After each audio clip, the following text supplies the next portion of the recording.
Right, we are live. Hey guys, how's it going? Welcome back to the Kiwi Lads channel. We are back for another match of Super Rugby Pacific. This one extremely special. The first time in history for Super Rugby we're going to see a game take place in Tonga. It is a prod advantage for Moana Pasifika, no longer Mount Smart. And like they've said already, seems like the biggest crowd that they've had at a home game. It is absolutely pouring down at the game. Reminds me a little bit of the Under-20s Rugby Championship that we covered on the channel not too long ago. But for these two sides, the chance of making it through to the quarterfinals heavily depends on the outcome of this contest. Currently, the Highlanders sitting on 15 points. Moana Pasifika sitting on 14. And it has been mentioned, whoever wins this game increases their chances of making it through to the next stage by an extra about 30 or so percent. Looking through at the starting lineup for Moana Pasifika, it is Abraham Polly, Sam Molly, and Sione Mafaleo as the front row. Tom Savage and Alan Craig for the fifth game in a row. They have gone with that same locking duo. If it isn't broken, don't fix it. That's the mindset at lock for Moana Pasifika. Also, Jacob Norris, Sione Havili Talatui, and Loto Anisi back into the starting lineup. He is there. At number 8, Jonathan Tamatina and Christian Liliofano will be the 19 combo. Savia, he is trying to catch up with TJ Perenara, who keeps on scoring tries for the Hurricanes. He's one behind at the moment in the overall Super Rugby try scorers list. And Henry Taifu, he'll be on his outside at number 13. Finianisi, Viliami Fine, and also William Havili slots into 15 rather than 10, where he's been in some great form throughout the season so far. For the Highlanders, it is Daniel Leonard-Brown at number 1, Henry Bell and Seula Ma'u as the number 3, Mitchell Dunshay with Fabian Holland and their locking duo. Then Haig, Withy and Billy Harmon slots in at number 8 for this contest. It's been an absolute tackling machine throughout the rest of the competition. Folau Pakatava returning to his hometown. He went to the high school, the local one here. And tell you what, if it was anywhere as near as wet as it is at the moment, the books would have been getting very wet, that is for sure. But tell you what, the crowd are absolutely loving it.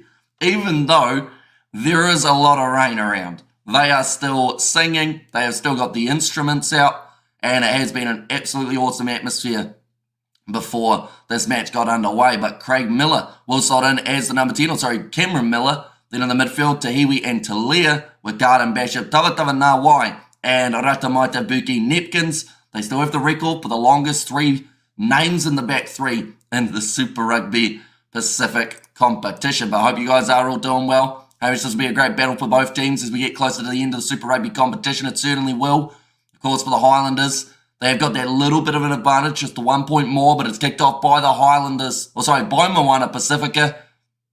The Highlanders, they are wearing their heritage kit, which actually almost overlaps in terms of the colours with Moana Pasifika's. I'm not sure who planned that, but we've seen games. Folau Pakatava's just slipped over while taking the kick, but he has managed to get it down to the halfway line. But there is a very damp field underfoot. I think that's a knock-on from William Havili. That'll be the first of many that we see throughout this contest. But I think that the rain can be considered as a bit of an equaling factor in this matchup. Kia ora, Hamish and the Kiwi Lads whānau. I hope all is well. Difficult challenge to have to go with Moana, or have to go with Moana. And that's the thing, like, as a historic game, you know, I think a lot of people, even though this is such an important game for the Highlanders as well, like, the fact that Moana Pasifika are playing in front of, like, I believe 50% of their side for the squad overall have Tongan heritage. So the fact that they are playing in front of their own people in this game, the royalty is in attendance for this game, and the crowd have certainly turned up. I think they said about 10,000, even though to get to the stadium, you have to go through a massive pond that has formed because of all the rain. But Tavatava Nawai, that's a knockout. Jonathan Tamatine is sleeping, and they will stop this game. That is a serious injury, unfortunately, only 90 seconds in. Tavatava Nawai wanted to check on him, but Tamatine at the moment has been rocked, and that will probably be the end of his night or afternoon, which means that Eritara Enuri, who was expecting to probably play 10 minutes at the end, will more than likely have to play a full 80 or so minutes in this contest, but that is the last thing that you want to see in the early stages of the game. Tava Nawai, he ran it hard, straight at the line, and unfortunately Tamatene, the smallest player on the field for Moana Pasifika, he wanted to muscle up, stood in front of him, and unfortunately he got run over in that case. So this will be a bit of a stoppage here, and because he was knocked out the way that he was, they'll probably have, I would say, about a 3 or 4 minute delay here just to make sure that there is no neck injury involved, which is of course the last thing that we would want to see there. But for these two sides, Moana Pasifika, they have got themselves, I believe, the same amount of wins, if I'm correct, as the Highlanders, or maybe one less at the moment, but a few bonus points. No, they both have the 3 at the moment. There is a man celebrating on the sideline. He's doing backflips and all sorts, trying to fire up the crowd. Tonga is the 11th nation to host a Super Rugby match. They have just put there as well. Currently such a tough and close battle at the moment for their 8th place and 7th, I should say. I would say that 6 for the Reds, they're almost safe, but you just never know. Because theoretically, if the Highlanders win this game, or Moana Pasifika, they will actually advance ahead of the Fijian draw. They won't quite catch up with the Reds, who do have a game up against the Crusaders, but if the Crusaders win that, that closes the gap again. Every side at this stage of the competition has a chance of making it to the quarterfinals. I think that's what is pretty impressive about this game. But currently, just making sure that Jonathan Tamatene will be all right. So because of that, they do actually have to make sure that they take every precaution possible. Bit of an anti-climax, I guess you could say, to the start of this contest. They've just got the Super Rugby Pacific ladder. They've actually got Moana Pasifika and the Highlanders both on 17 points. Whereas for me, they've got 15 and 14. So I'm not sure whether or not... Hang on. 10 games played. No, this is an old table. I feel like a lot has changed since then. Maybe?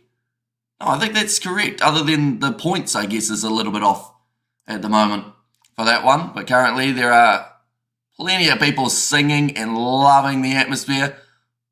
That man is swimming in the rain.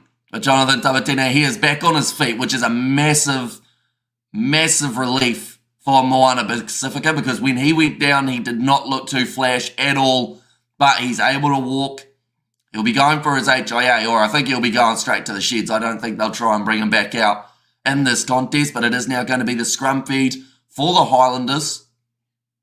Now, they already had the scrum advantage originally because of the knocked out player, so because of that, it will be their feed about 42 metres out from Moana Pasifika's line, but it will be the local boy, Falau Whakatava, to put the ball in. Looked like Harmon was considering running off the back, but instead leaves it for Whakatava. Now a little chip in behind from Miller, and he's kicked that one out on the full Cameron Miller. Now somewhere that the Highlanders have been struggling has been that fly half jersey.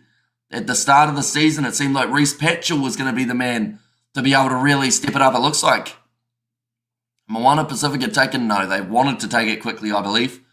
They decided against it. But yeah, they had Reece Patchell. They've also had, even as young as Josh Wanga, who does play at the moment for the New Zealand under-20s. He had himself a couple starts. Now they've got also Cameron Miller as the option. It seems like ever since that Mitch Hunt gap has been created, they've been really struggling. And alongside that, who else did they have? It was Mitch Hunt in the Highlanders 10 alongside... It wasn't any of the 3 that I just mentioned. Who was their other 10 for the Highlanders? Do let me know. I'm sure that someone will let me know in the chat, and then straight away I'll be like, oh yeah, that guy. Because they did have the backup 10. But I think their backup 10 could also play fullback. Because sometimes Mitch Hunt would play fullback and the other guy would be 10. Who was the 10 for the Highlanders last year, ladies and gents? Or maybe the year prior to that. Who were their 2 options? Eritare Eneri now. Going to feed this ball in for Moana Pasifika 3 minutes into the contest. And that's going to be a big scrum from Moana. They've got themselves the penalty advantage here. And they have got themselves now upgraded to the penalty. They'll be more than happy with that. The first scrum where they had their feed. I'm going to have to do a quick Google, I think, because it's going to annoy me that I cannot think of who it was. They had Mitch Hunt, and then they had the other one, who was also at fly half, probably an ex-Crusaders player. They have a few of them, the Highlanders, or at least they did last year. It seemed to be the trend. But for the Highlanders in 2023, in their first game, who'd they have? They had themselves... Oh, Freddie Burns, wasn't it?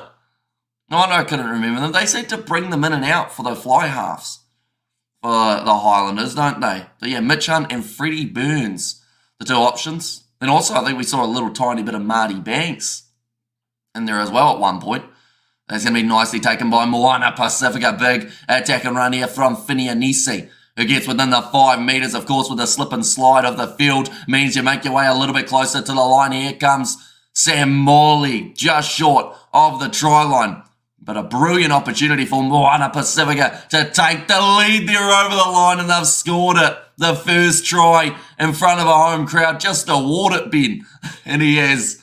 It's going to be the try in front of the Tongan home crowd. Moana Pasifika strike first. Good morning from South Africa.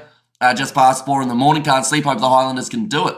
There's Jimmy Cooper. And of course, we've got plenty more action coming later on tonight involving South African sides, whether that's the Sevens, where they do take on France. That will be at 8:20 a.m. South African time. Or when we see the Sharks go head-to-head with Clermont. And also, a little bit later on, we're going to get to see Leinster versus... Well, we should actually see, before that, South Africa in the quarterfinals of the competition in the Sevens. But great finish. I think that's the big man, Abraham Pole, I believe, who's got in and over the try line. Now, William Havili, he's hitting 19 of 24 throughout the season, 78% success rate. I did rank him as the 5th best fly half in the Super Rugby competition so far, and he's got himself another one. He's actually playing at 15 for this game. Yeah, Abraham Pole to score the first try. I tell you what, if anyone backed that man to score first, I know that the odds get pretty high. You probably would have made $50 for a dollar there for backing the big prop. But in these type of conditions, it's very hard to tell who are actually going to be the standout players, because it's all well and good thinking the backline are going to do well. But with the amount of rain, sometimes it's just those little short pop passes that are actually much more effective. That's going to be knocked on from Eritare Enery. Unfortunately, a bit of a skidding low one for him off the kickoff. And it gives the Highlanders the chance to be able to fire straight back into this contest. Of course, he will be quite disappointed with that one. Eritare Enery just skidded at the wrong time and goes straight through the hands. And he knew it straight away as well, Eritare Enery. Of course, ex-Crusaders, man. Quite a few of these Moana Pasifika boys have got backgrounds for other sides. Sione Havili Talatui, the captain of Moana Pasifika for this game. Ex-Crusaders player, used to be extremely versatile and still is for Moana Pasifika. They've talked about it as well. His leadership qualities have gone hugely up, and probably, you know, I don't want to jinx it, but could have a very good shot of leading Tonga in the future. Falau Whakatala sells the dummy, but he's going to be tackled by that man, Sione Havili Talatui. 5 metres out from the line, going back across to the left-hand side. Whakatava gives it away to Saua Ma'u. Another tackle made. Moana Pasifika have to make sure that they are putting in the big hits, but also not getting caught up and missing those tackles. Still 5 metres from the line for Lau Whakatava. Another penalty advantage, but this time to the Highlanders for Moana Pasifika being offside. So Uamaru thought about getting that reach out. Put it on the try line, but couldn't quite reach. Tenuelu Talia now, once again dragged down short. Whakatava goes across and behind Sean Withy. Now Miller, one more. And Jacob Ratamaitabuki Nepkin slides in. And that is now the first try of the contest for the Highlanders. Now we should mention, the last time these two sides played, it was one of the opening contests of the Super Rugby Pacific competition.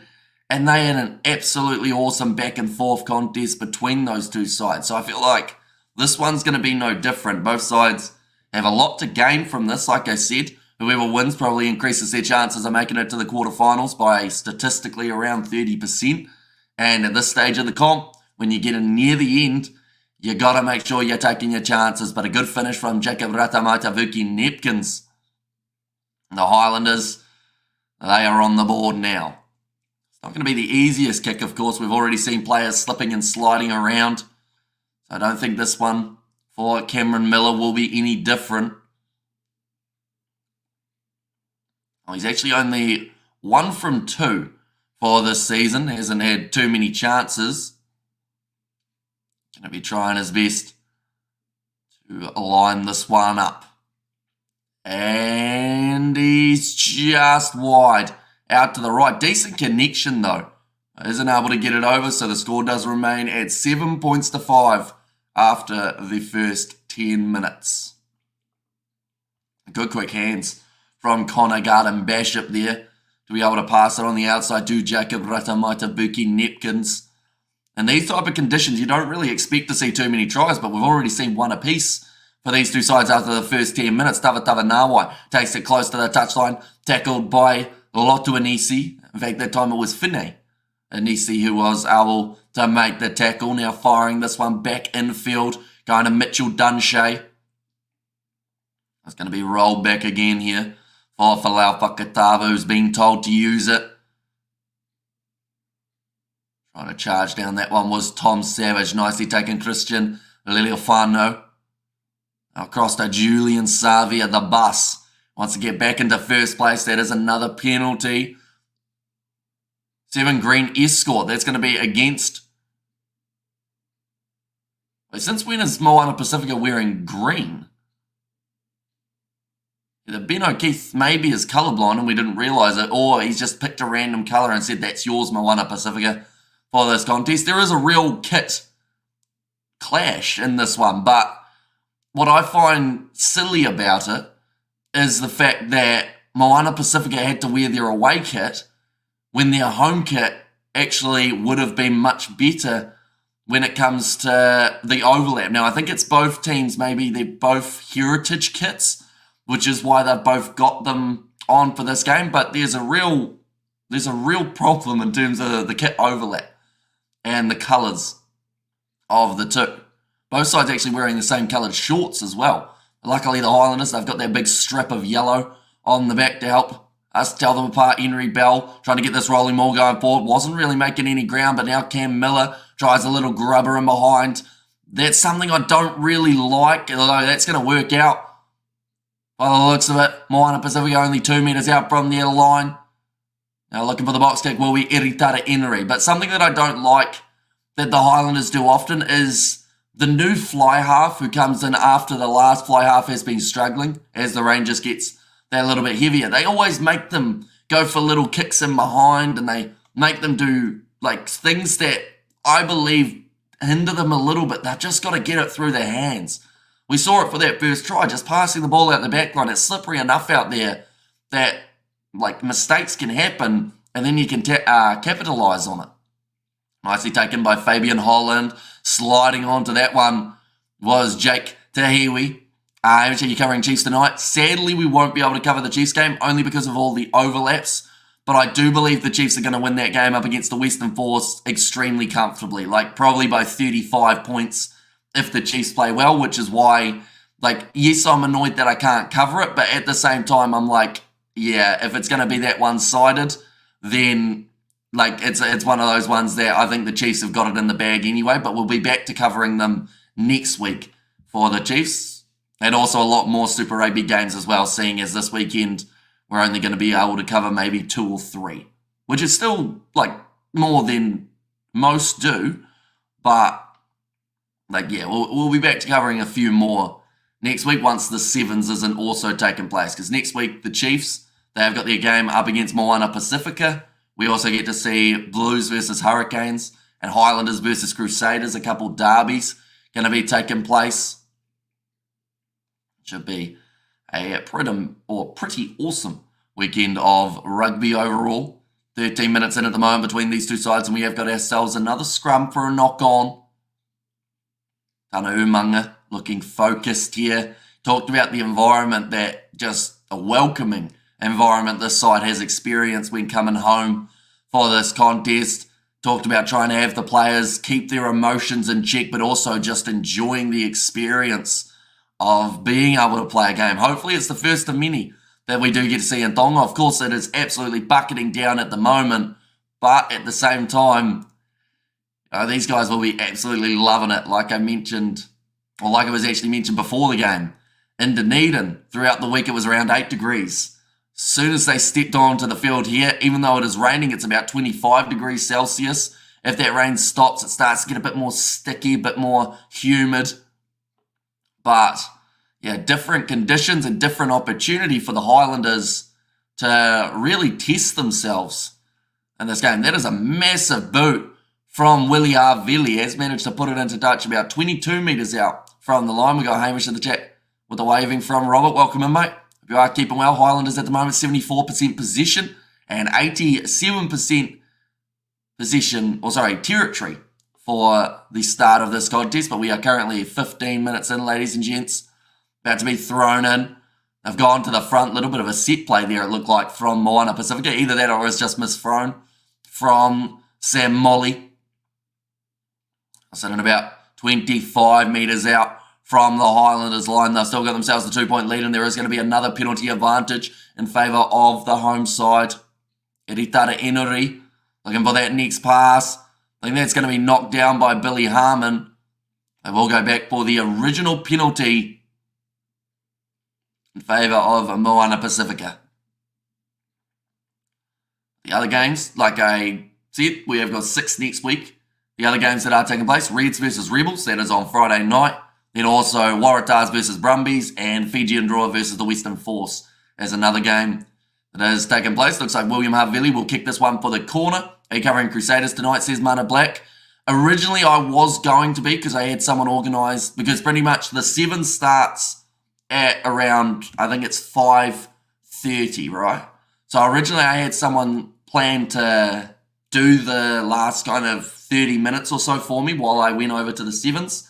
And they were going to finish off the game, because I was going to do the first 60 minutes of the Crusaders game, and then they were going to take over for the last kind of 25, 30 minutes of the contest. But then yesterday I found out that they were no longer going to do it for me, so then I got into a tricky position of having 2 games on at the exact same time that I wanted to cover. So, you know, we might be able to do something along the lines of doing the first half of that Crusaders Reds, but the 7s, because it is such a rarity, it does take a little bit of priority, if that makes sense, because we only get to see it 8 times a year, whereas Super Rugby we get to see for about 15 weeks.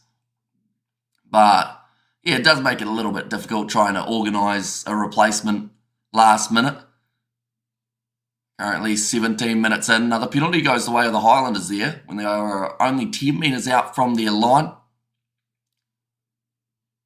Tuitama is back in the Samoan 7s lineup. He is, and he's had a real impact. Even though Samoa is sitting 0 from 2, like, the chances of them getting out of that bottom 4 was extremely rare in terms of where they had to get, and depended completely on how the USA played. And the USA have been playing pretty well. He's back. They're still missing a big list of players. I think they've got about 7 injuries at the moment. Yeah, all good. There's Mana Black. Yeah, I do feel bad about not being able to cover much Super Rugby this weekend, because, you know, we normally cover 4 or 5 games a weekend, and this weekend we're probably only going to be able to cover that 2 or 3 or so. But, yeah, we'll have plenty more next week. That is the plan. We're going to make up for it for next week's games. The Highlanders at the moment, they have conceded 4 turnovers at the moment in this contest. Looks like quite a bit of rain still falling in this matchup. Hey, Hamish, got a question for you to think about. Who do you think the youngest All Black and youngest player to represent New Zealand, debuting on the wing against France at Lancaster Park in 1994? That's a great question, and I have no idea, to be honest. 1994 is a bit before my time. I wasn't even born back there. Got Sky off. You're it for me, Hamish. Says Mana Black. But I should mention, throughout those 7s live streams, we are still going to be giving updates on what is happening in the Crusaders versus Reds. Shaking his head at the moment. Seula Ma'u has been penalised, and it is going to be another chance now for Moana Pasifika to add points on the board. Oh, just dropped an SD card. Not even sure why I was holding one, but there you go, little SD card there. Another chance for Moana Pasifika to add some more points on the board. He's disappointed about it, Seula Ma'u, as you would be, seeing as he wasn't too keen on giving away those penalties when he did. So Willie Havili just getting some confirmation that he's on the right mark. The youngest player over then was Jonah Lomu. That should have, to be honest, that was the extremely obvious guess, but I felt like it was going to be some random bloke that we had hardly heard of. Of course, a lot of people know of that man. That's going to be going over from William Havili, and that'll now make the score 10 points to 5 at the moment in favour of Moana Pasifika. The crowd absolutely loving it at the moment. They're going to have a water break. I don't think they really need to with the amount of water falling from the sky, but of course with the humidity, that is something that you got to take into consideration. About 26 degrees Celsius at the moment, even though it is raining. So it is hot, it is humid. They've just said Falau Fakatava. He's got a lot of support. Also, Abraham Polly's got a big sign there. Sir Michael Jones talking to the Tongan Prince at the moment. Already 20 minutes in. Oh, couple of men going for a swim on the sideline.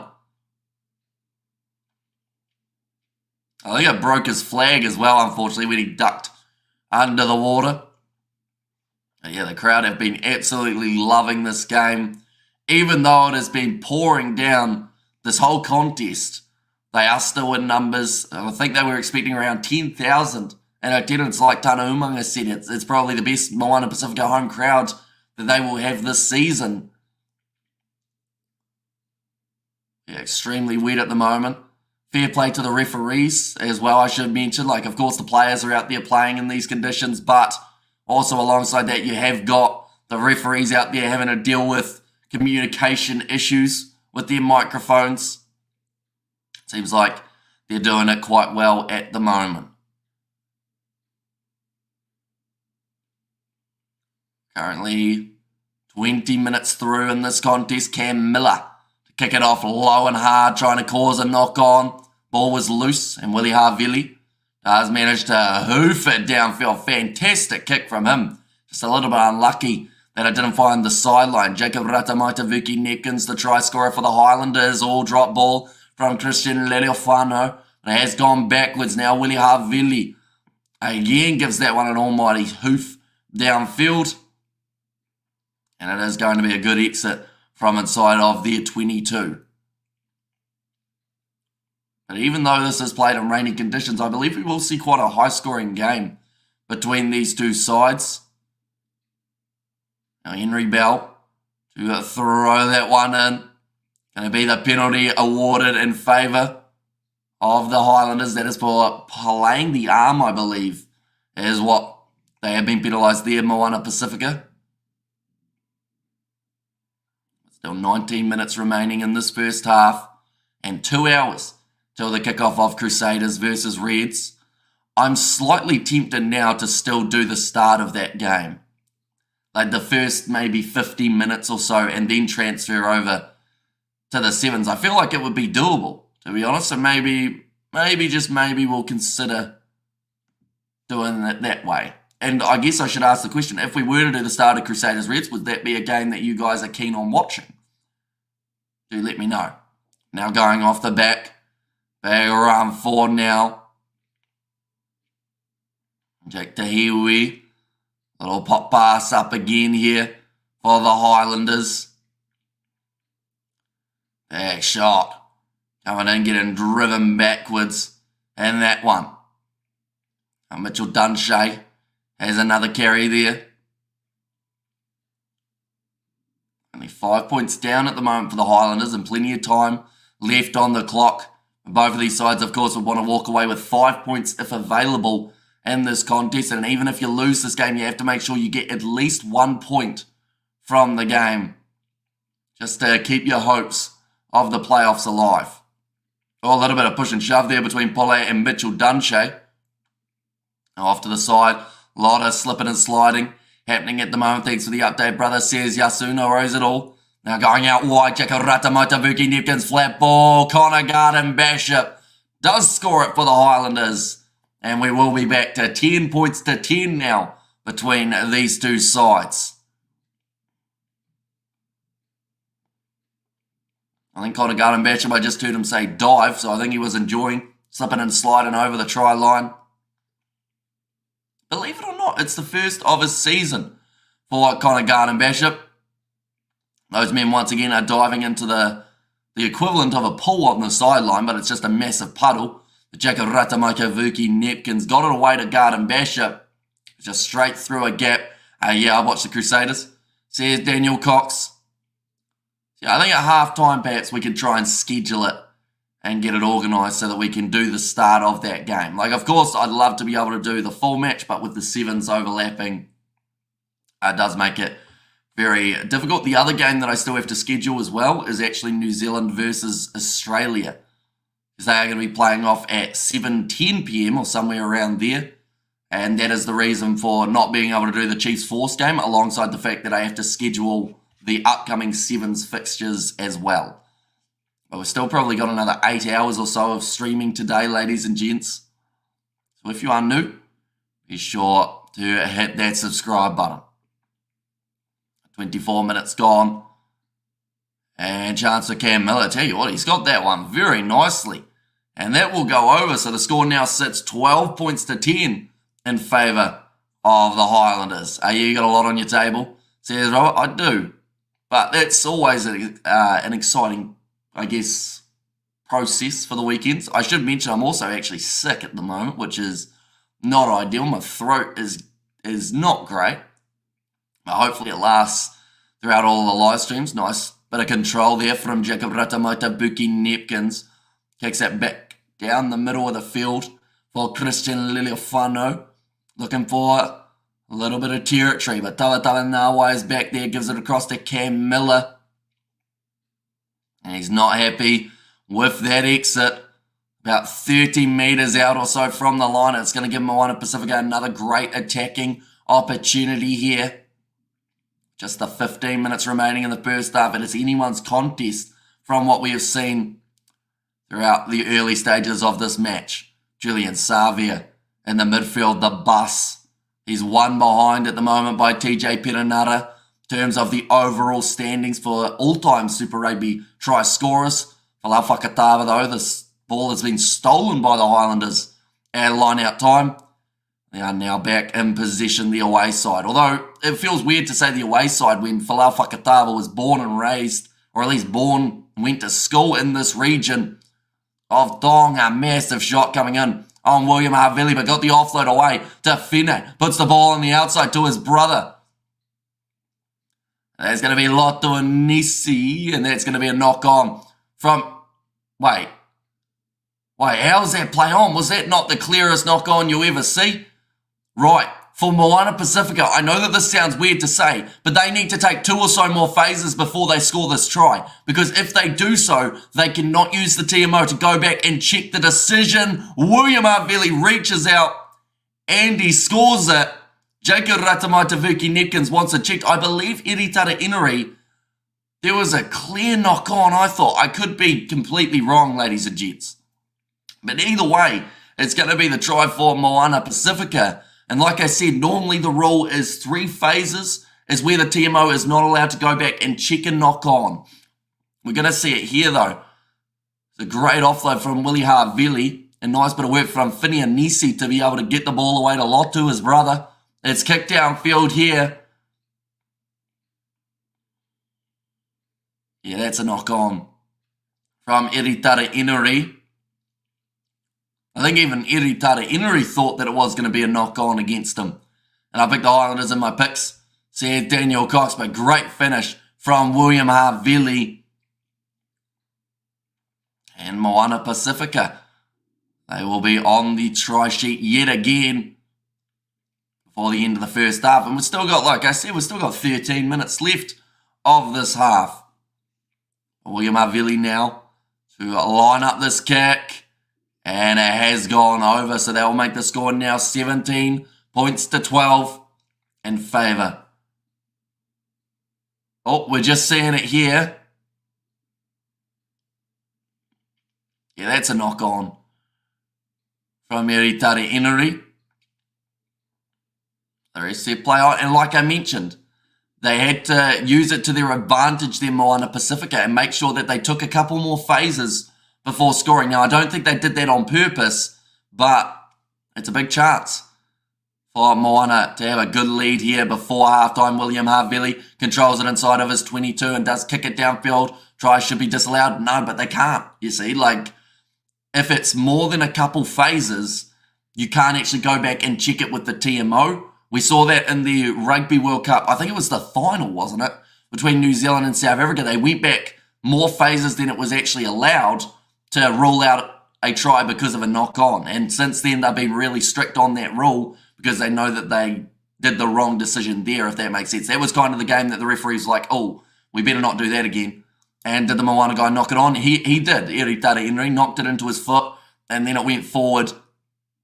It was play on in that contest, or at least in that moment in the game, I should say. Now, Falaufa Katava going back across, already another penalty advantage in favour of the Highlanders here, who are down by 5 points. So 11 minutes remaining. And this first half, trying to find the gap was Jake Tahiwi. Hasn't had a huge amount of opportunities. Only Hong Kong Phony is covering the Reds, I see on YouTube.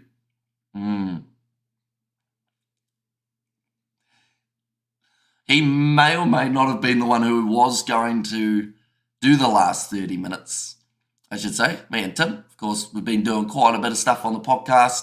Rugby recap for anyone who isn't aware of it. But yeah, I had to adjust the plans, I guess you could say, for the last minute. Moana not playing in Samoa this year, says Hanoi, which is a massive shame. I think that they played there last year once, didn't they, in Apia?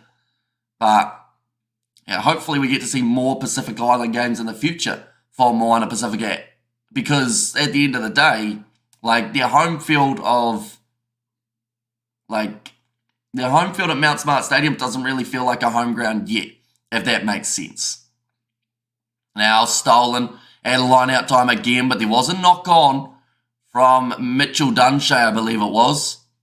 It is now going to be another chance here for Moana Pasifika with the scrum feed. Only 30 minutes through this contest, and throughout the first 30, it's been an extremely entertaining game of rugby. I feel like both of these sides have shown how to play in wet conditions. As Mount Smart far from the city centre? It's a little bit out to the side. I'm not sure of the exact distance though, but it's like, if that makes sense. Not really, probably. But tell you what, we'll go Mount Smart Stadium to Auckland City Centre. What type of numbers has it got? It's a 25-minute travel to the Auckland CBD, and you're going kind of off to the south a little bit and to the right. Now, big run forward from Anisi again. Eritare Eneri going in behind, loose ball, but cleaned up by Moana Pasifika. Havili off those away to Christian Leliafano. And why does Palau keep clapping? And when it is Moana Pasifika who got the penalty, says Novmum. I think it's just more about trying to keep the team fired up.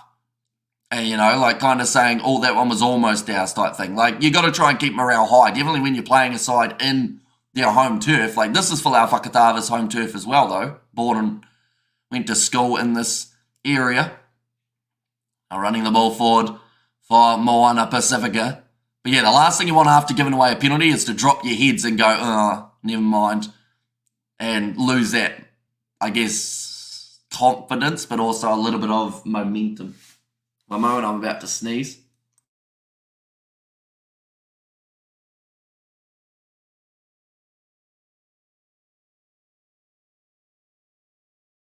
We are back. Like I mentioned, slightly sick at the moment. Well, quite sick at the moment, to be fair.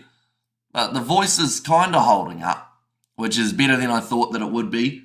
Still got plenty more games taking place today, ladies and gents. We are going to be covering the latest game that we have got is going to be at 4:30 a.m. And that is between Leinster and the Northampton Saints. That's a late night one, but we are going to be covering it. Tell you what, that made it worse, me trying to adjust the hair. I need a haircut, that's for sure. And tomorrow, we got sevens all throughout the day. And then Toulouse versus Harlequins at 2 a.m.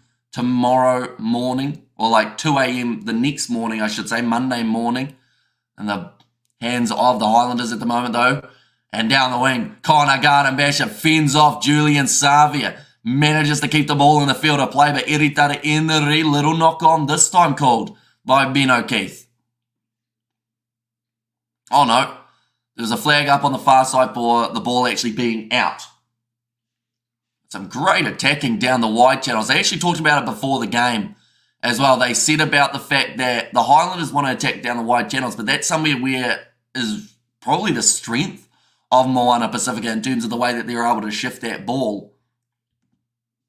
It'll be very interesting to see which side does have the lead at halftime, because the Highlanders are only one big attack away from getting into the lead, whereas Moana Pasifika at the moment are probably only one more try away from feeling pretty confident about the outcome of this contest. Now another big run forward this time from Alan Craig. In fact, this time it was Tom Savage, sorry.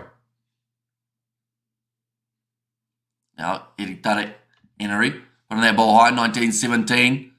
Half-time score to the Highlanders. I'm calling it now, 8 minutes go till half-time. There's a friendly poke at our buddy, says Robert. And there as well. But yeah, I'm sure, well, he's probably going to end up doing some sort of stream for us over the weekend, maybe. A later one tonight. Yeah, the podcast. I think, I don't even remember who we backed in this game. I think I backed Moana Pasifika. No, I might have backed the Highlanders. I have no idea who I actually said would win this game. And that's the thing, Super Rugby's been so unpredictable. It's very hard to tell. Oh, that's a knock on from Finney Anisi. Looked like he had done all the hard work initially to be able to hang on to that ball, but eventually it just slips through the fingertips. 5 minutes remaining in this first half. Moana still with that 5-point lead. It was a good wide cutout pass from William Havili, but then it just dropped at the last moment, unfortunately for him. Wasn't going to be the easiest one to be able to take it today. Now, I should mention that earlier on in this game, we did see the injury of Jonathan Tamatine, which has left a little bit more pressure on Moana Pasifika in the second half, not having the replacement option at scrum half. Already we've seen Eritare Enri make his way onto the field. I changed my Super Rugby tip into Moana Pasifika at the last minute. Let's see how that goes.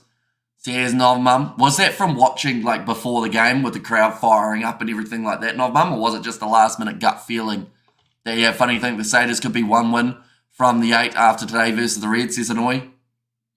Yep. And I've said it the whole way through. I still would not want to be the side that faced the Crusaders in the quarterfinal. Like, yes, you might get the chance to make a bit of history and be one of the sides that knock a Crusaders team out of playoff rugby. But the other thing with that is you could also be the side that the Crusaders knock out of the competition from only being about 8th. Or somewhere around there. Time is on now. Says Ben O'Keefe. And Blues vs Satyrs week 1 would be cool. Ooh. Would it? Is that because, like, and who do you think will win that one? And Satyrs have won 2 games, but of both. Says no mum. But yeah, it just shows overall that even if you're struggling, because it's the top 8 sides that go through. Now, I know that in the Club World Cup 2028, top 6 from Super Rugby go through. So I wonder whether or not there's going to be an adjustment to just 6 teams. Kicked him on. Jacob Ratamaitavuki Nepkins. He's just scored that try. They went for the grubber in behind. Looked like it was going to be a very hard finish to be able to get right. But Ratamaitavuki Nepkins has just got it down for the Highlanders. And they will now be back to 17-17 to see the Blues get knocked out. Yeah, I mean, no matter what, right? it's going to be a massive, like, if the Crusaders did finish low and they knock out one of the favourites, like, whoever that side is, it's going to be a massively disappointing end to their season. And, like, that's only if, of course, the Crusaders make the top 8 and if the Crusaders manage to win that game. But, you know, it's going to be an interesting one. See how it goes. So Jacob Ratamaitabuki Nepkins gets his second try of the first half. No way. I'm half pissed, says John MC. Like, you've been drinking, John? Or, like, you're saying no way it will happen that the Crusaders will make the top 8? Is it the top 8 that you're saying, or the chance of them winning a top 8 game? Now, Cam Miller, another chance to line up this one. Only 3.5 minutes remaining. Called it, says Daniel. Although the half's not over yet, we can still see a penalty for either one of these sides, of course. Cam Miller has to get this kick over first. And he's got it straight down the middle. No, I've been drinking, says John MC. And, of course, plenty more rugby coming later on. So if you are awake rather than being fully out cold, be sure to pop in. That's a great finish from Jacob Ratamaitabuki Nepkins. In wet conditions like these, to even be able to catch that ball is one thing. To be able to score it afterwards is a whole nother level of skill for Jacob Ratamaitabuki Nepkins. Do they have extra time for draws and super? They certainly do. Oh, knocked on by Timothy Nawai. Bit of a miscommunication there between him and Fabian Holland, who both ended up going for the same ball. And yeah, just left it for him. Set him up big time, Fabian Holland, because he was like this, and then he went, nah, yours. And let Tava Nawai put it down. But I don't know if that was because there was a call from Tava Nawai, maybe, that said that he wanted that ball. Handling error so far, 5 from the Highlanders, 4 from Moana Pasifika. That's to be expected, though, in these type of conditions. And Blues versus the Canes next week will be huge, says Novmanya. It's a massive game, and both sides coming off wins now again. Next week as well, we get to see Crusaders taking on the Highlanders, and that's going to be an important one in terms of the top 8 finish for one of those two sides. Definitely if the Highlanders don't get themselves a victory here, which at the moment it does look like they should be able to, it's going to be an advantage now off the back. Oh, he went for the no-look pass, but he didn't have the man on the outside. Please take your zinc and vitamin C. Says cool story, bro. What foods have zinc in them, out of curiosity? I don't think I can think of many. I'm sure that there are foods, right? Like vitamin C, you get it from your oranges and your citrus and all that kind of stuff. But yeah, in terms of zinc, where do you get your zinc from? It's going to be in the hands of the Highlanders. I'm Irish. How does this man cover everything? I have no idea. To be honest, like my sleep schedule was just destroyed. Like last night, I was hopeful that I'd get like, oh well, no, I was too optimistic. I thought I'd get 8 hours last night. But then by the time I finished all the editing and getting everything ready for the streams, I think I walked away with about 5 hours of sleep, which is still better than I normally would get. It looks like Billy Harmon, he went off the field a little bit earlier on for Broughton. Chicken has zinc in it. Well, there we go. I'll have some chicken after this live stream. How about that? And I Amish bro, says Vishal. But yeah, we got Leinster later on. Are you, sorry John for asking this, but are you Leinster boy? Or were you a different URC team? I can't quite remember. I don't know why, but for some reason Ulster's coming to mind, but that might be a different John from the streams. The ball's going to be there again for Moana Pasifika. Big run forward from Lotu and Nisi. Always so hard to drag that man down. Eritara Inuri going across. I believe it was Christian Leleofano. They're only 10 metres out from the line at the moment for Moana Pasifika. And they want to try and win themselves the penalty advantage. Henry Taifu had that one. Rushing forward. Abraham Pole tackled early by Sean Withy. Across again. Great handling from Moana Pasifika. Loto and Nisi still the 10 metres out. Eritara Enuri goes across to Sam Molly. A Moana chant has been started by the man in the communications on the microphone. Eritara Enuri goes back across to Sione Havili Talatui. Around the side. That was very close to offside. In fact, it is going to be the offside advantage now. Or is it? Ben O'Keefe kind of outstretched his arm and then he took it back. So I assume that they aren't actually under penalty advantage at the moment, but they're 5 metres out from the line. Here comes Sione Aveli Talatui, who's tackled a little bit high around the side of the breakdown, and the penalty goes the way of the Highlanders. It's going to be Tamuthi Tavatava Nawai who gets over that ball. Interesting. So I don't know what happened there in terms of why it was taken away from Moana Pasifika that had advantage, because Ben O'Keefe kind of went like this, and then he went, no, actually, never mind. But it's going to be kicked into touch, and at halftime, 19 points to 17, the score for the Highlanders. They have got themselves the lead by the 2 points, but this game has been a back and forth encounter, a seesaw of a battle, and I believe the second half, it is going to be probably no different. I think we're still going to see both sides really going out there and putting everything into it. And Leinster is Ireland, says John MC. They are, but so are they your URC team as well? Well, yeah, I guess now that I read that again, you mean like the fact that they're just pretty much the Irish international team, aren't they? But Leinster been a great game. Says no, Mum. Yeah, for the conditions that this game's been played in, like it's honestly a really good contest. And normally when you see a rainy day like this, you'd say, not good, unfortunate. But this one, I feel like everyone's gone, yeah, that's not bad. But I'm going to quickly schedule that next stream. The Crusaders versus Reds one. I've been talked into it, ladies and gents. We won't be able to finish that game, which I think will frustrate a lot of people. But I'll need you guys to be like, yeah, Hamish, it's all good. Go over to that Sevens one. You can tell us about it on there. All good, no problem at all, because or else then everyone will be very angry, which we don't want. We don't like angry people, or at least we try and avoid angry people in some regard as well. I know, but they're allowed to play an hour, says John MC. Yeah, against the Saints, it's going to be an interesting one. Called it, and also all good, says Robert in there as well. Yeah, I'm excited for it. I feel like it's going to be a good game between the Satyrs and the Reds. I hope that both sides do show up, because we've seen over the last few weeks, like there's been times that sides have gone very well, and then there's been times that they've really struggled, it would seem, for those two teams that I mentioned.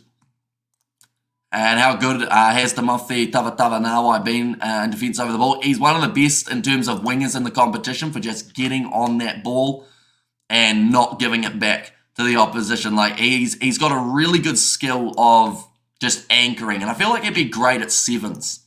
Now that I think about it, will Moana beat the bottom of the URC table, Hamish? Yep, I would say so. Of course, depending on where the game's played, will depend on whether some of these Super Rugby teams, maybe even like more than just their bottom sides, would win certain games. But yeah, I think they would. Moana Pasifika, they've got a really good side, and most of those URC teams, you know, there's a little bit of Pacific Island flair involved in their lineups as well, mainly because of the skill that comes from the Pacific Islands and that muscle that we normally see. Someone who's returned for this game, it's going to be Funaki, I believe, off the bench. It's a big thing, 80,000 full, says John MC. And first time mate, number 11 doing great for the Landers, so that is Connor Garden Bishop, who is out on that wing. We've almost scheduled the stream, ladies and gentlemen, for Reds versus Crusaders.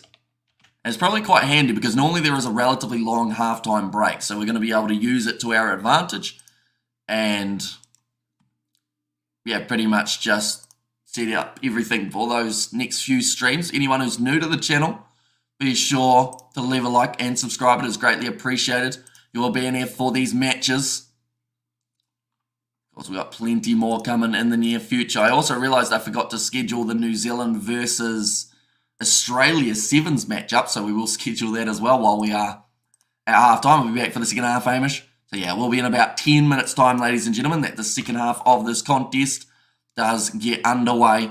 So if you are new, be sure to hit that subscribe button and bring back Rugby Challenge 4 vids. They're so good. Says PSG. Tell you what, not many people have requested for those videos to come back. Overall, like most people just say, nah, stick with the other stuff. Overall. What game is it? It must be Fiji Island is the first match of the day. Fiji Island, they are playing one moment. We're going to do some maths. They're playing at 5:37, so we'll go like that. And like that, there we go. We're organising what's happening for the second half, ladies and gentlemen. What happened to our 7th team? Almost losing to Canada, mate. Canada are actually decent, though. Like, I know Canada are sitting at the bottom of the bunch, right? But they have caused some big upsets up against top opposition many times over throughout the last kind of, I'd say, 12 months. That they just randomly play a really good game of rugby every once in a while and they take down like sides that should be beating them easily. You got winning this game in the second half. I think it's going to be a really close one. And I have to say, it's fantastic to see that it's a close game. Like this one easily, the rain could have been affecting it big time and maybe we wouldn't have gotten to see that free-flowing rugby like we are seeing here. Oh, geez, I haven't even got like a thingy made up for the New Zealand versus Australia game. Crook Park, the atmosphere so wet. Says PSG. And also we have got the Jacob Ratamaitavuki Netkins. He is just a freakish finisher. Yeah, that try that he got from that grubber in behind was fantastic. Like not many players in these kind of wet conditions would have been able to control the ball the way that he did. And I feel like, you know, at the moment, the All Blacks fullback role, a lot of people are undecided and little things like that might maybe give them that little bit of an edge, although I do still see it being more than likely Ruben Love and Sean Stevenson as the two at the back. So wet, says PSG. Yeah, it's a very wet game at the moment between these two sides, which of course is slightly unfortunate, but at the same time, it tests these two teams, sees whether or not they are going to be able to really handle the later stages of the competition as well. We've got to remember, like, there's a long way to go in the Super Rugby Pacific competition. I know it doesn't seem like very long, but about 6 weeks remaining in the comp, and these are all winning contests or games that are must-wins for Moana Pasifika and the Highlanders. So I feel like it will be no different throughout their next 3 games or so. They'll have to make sure that they turn up and they do well. Would you agree with this statement? The Highlanders have struggled to adapt to these conditions. I think that that's the only thing holding them back in this game.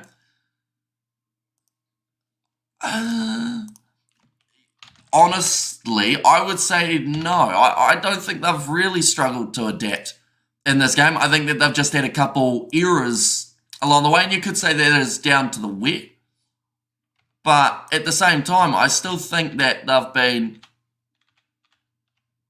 you know, they've been decent in the game, I would say. Like, they haven't looked like the worst side per se, if that makes sense. Like, they've still had some real good moments out there on the park. It's just whether or not they could do it in the second half. And I think that maybe with Moana Pasifika already making a change, that in the second half it's going to get a little bit more trickier for them to be able to keep up with the Highlanders, who still seem like they're relatively fresh in these conditions, but very different conditions than what the Highlanders are used to. Like we said earlier on, the Highlanders throughout the week, they were 8 degrees in Dunedin, whereas in these games and this current one, they sit in 26 degrees with humidity to also, I guess, have to try and adjust to. So I'm very excited for the second half. Fans are bringing the entertainment.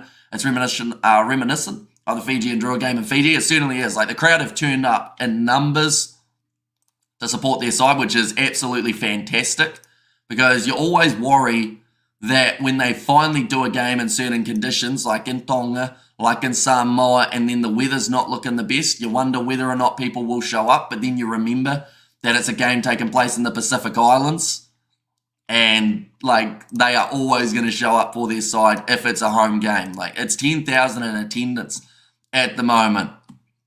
We have got you doing a fine job with the commentary. Thank you very much, Gary. I'm a bit torn with who I'd like to see win, but I guess I'd like the Highlanders to win. That was a good game anyhow. So may the best team win, says Gary. Yeah, like, the first half was a lot better than I think a lot of people anticipated. Like, with the rainy conditions, the most recent game that we covered in rain like that was actually the under-20s game between New Zealand and South Africa, and, you know, it was pretty poor in terms of the holding on to the ball. There were handling errors, there were all the little things that they were doing wrong, whereas in this game it's been like, yes, a few handling errors, but at the same time she's it's been a good game of rugby so far. Like, if this was played in dry conditions, I have no idea what the score would have been between these two sides. But I feel like it would be relatively similar with both sides having their moments, trying to make the most of it, and then trying to keep that pressure on. Ladies and gents, I have just about scheduled those two live streams that I mentioned. I don't think I've ever done multitasking like this at halftime. Normally I am looking at the stats, and normally I'm looking at the chat as well, which we have still been reading the chat. And we'll probably still have enough time to be able to look at the stats as well before the players get back out onto the field. But just to let you all know, we have now scheduled those streams, which involves doing the Reds and the Crusaders, the start of that game, first 60 or so minutes. And then also alongside that, we are also going to be doing the game between New Zealand and Australia for the Sevens. That is happening at 7:10 p.m. New Zealand time. Massive attendance here is amazing. And not as loud as Fiji, says PSG. Although, to be fair, like, we don't know the quality of microphones, do we? So it could actually be louder. It's just more of the case of they don't have the same equipment going to all the games, and they might have it turned up to a different level, if that makes sense. So it's always very hard to tell, unless you are actually at the game, how loud the crowd is. I don't even remember Joey Wheeler as a player. I know he played for the Landers. Did he have any standout moments? I'll be honest, I don't really remember him as a player either. I think he was he a lock or in the loose forward trio for Joey Wheeler? He was one of the two though, I think. I might have a rugby card of him from back in the day. Like back when they used to do the rugby card, the Bluebird ones and the chip packets, they used to be quite fun. Just joined in quite a tough game. Says amazing product. And also Highlanders have really underperformed since their pre-season performances since Razor. Like, they had a good start to the competition. They won their first game up against Moana Pasifika. They had a tough fought loss up against the Blues, and then they beat the Waratahs. But from there, since that moment, I think they've only picked up one other win, which just kind of really hurts you. Big Joey was a lock, says Razor Robinson. But yeah, I think if I really search for it hard enough, I'd probably find a rugby card with him on it from the Bluebird ones back in the day. Alright, we can go like this. Moment in the odds, they're actually relatively even for this contest, as you would expect. Have length to play, run right through, says John MC. Go like that. And like that. There we go. The Reds versus Crusaders one is now scheduled, ladies and gentlemen. And the next one that we are scheduling is New Zealand versus Australia. Golden Dan Carter. Oh, yeah, those cards used to... Like, my dad, he's a builder, right? I am also now kind of a builder, but Dad, back in the day, he'd come home from work, and you'd always ask him, you know, how was your day? And then you'd say, did you go to the dairy? Did you get any Bluebird chips? And did you get any rugby cards? And, you know, every once in a while, he'd be like, yep, did get some chips. And then you got to see them. Like, those old rugby cards... This might be an unpopular opinion, but I'm all for hearing from you guys as well. Those old Super Rugby cards, I think, were some of the best that they've ever done. The ones that had the gold options as well as the non-gold options.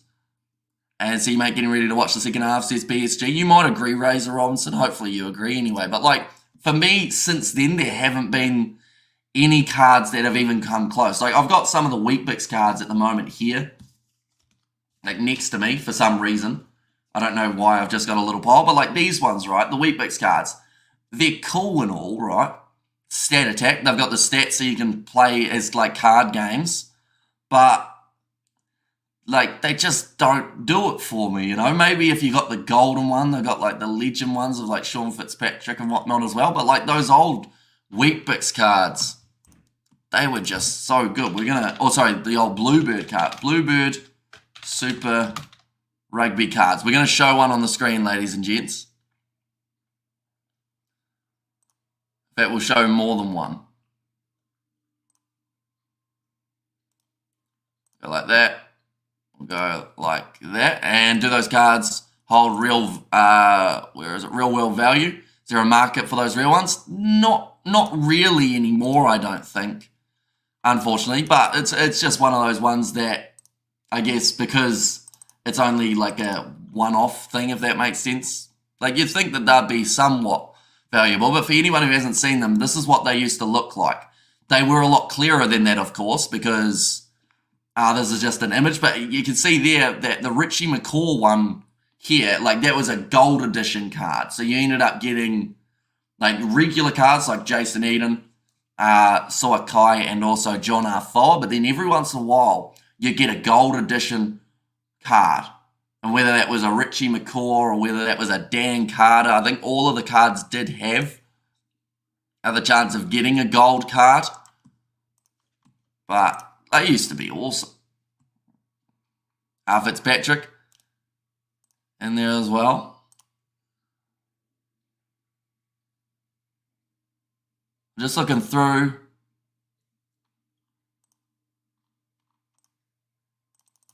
Okay, I found some that were on Facebook Marketplace, but I don't think they had Joey Wheeler in it. And Golden Richie is a beauty. And remember the white scratches that used to appear on the cards after a short time?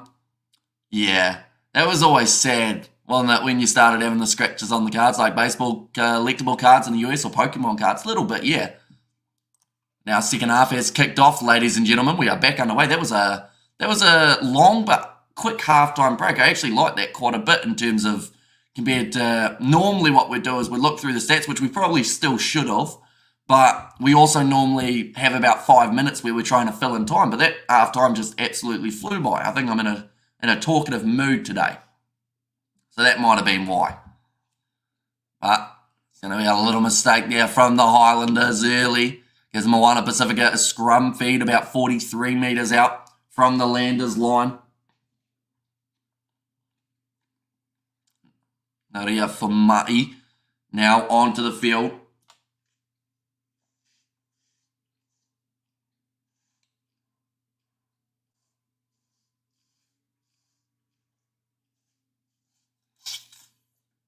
Is the fever? To be fair, you could be right. I think maybe because I am sick, it's like maybe I'm just talking a lot. It could also be the sleep deprivation though. Because normally when I haven't slept a lot, I start talking flat out. Which is why these streams normally run so smoothly.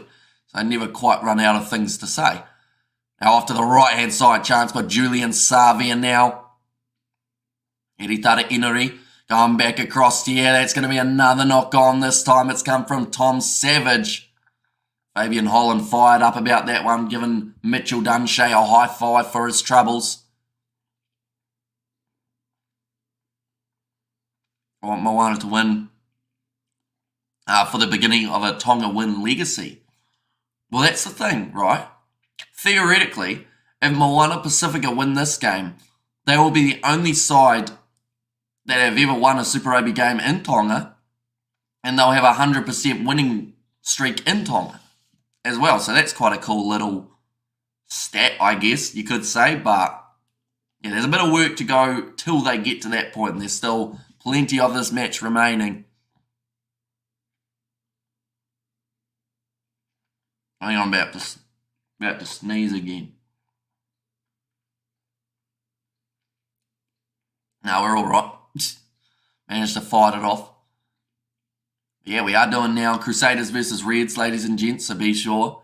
Keep an eye out for that. We will be doing the first 50 to 60 minutes of that game before we transfer over to the Sevens. So be sure to pop in and say, Hamish, no worries that you're going to the Sevens. Great choice and whatnot, so that people in the comments don't absolutely destroy me. 37 minutes remaining for La Whakatava now with this scrum feed.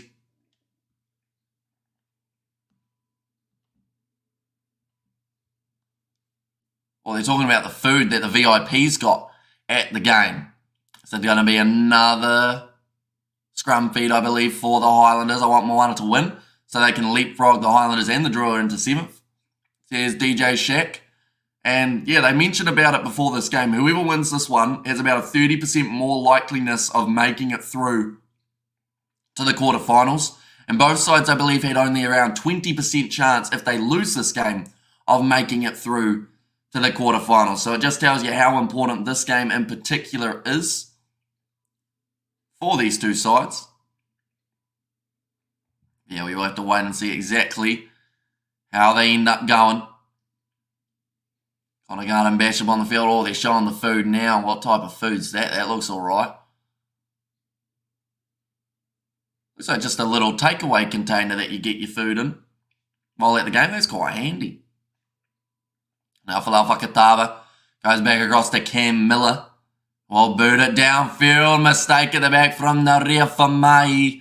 He's knocked it on, and that is the equivalent now of a 50-22 for the Highlanders. Great kick from Cam Miller, and they've decided to take it quickly here, the Highlanders.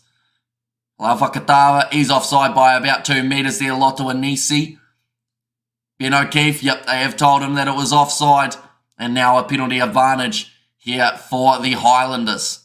I'm back across with a skip, cut out pass, and they'll go back for the original penalty. He was offside by a good metre and a half, I would say, there for Loto Anisi, just getting his timing slightly wrong in that situation. And yeah, they're going to go for the shot here, the Highlanders. One moment, I am just about to sneeze.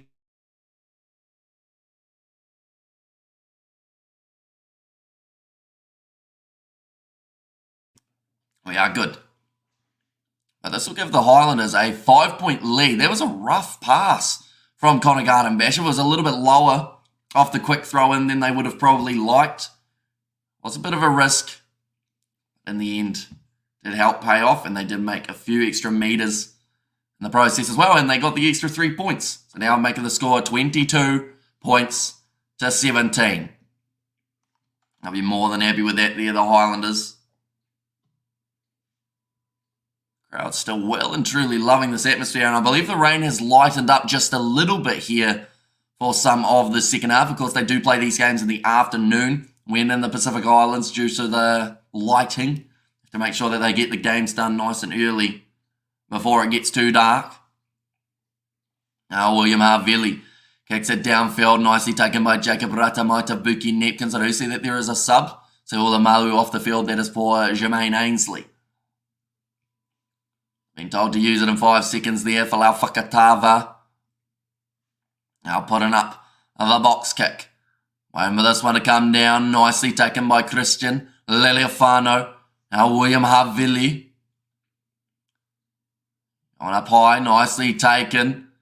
And booted downfield again. Awkward bouncing one, but William Havili manages to handle it pretty nicely. That one's going to keep on rolling. Does it go all the way dead? No, it pulls up in the in-goal area.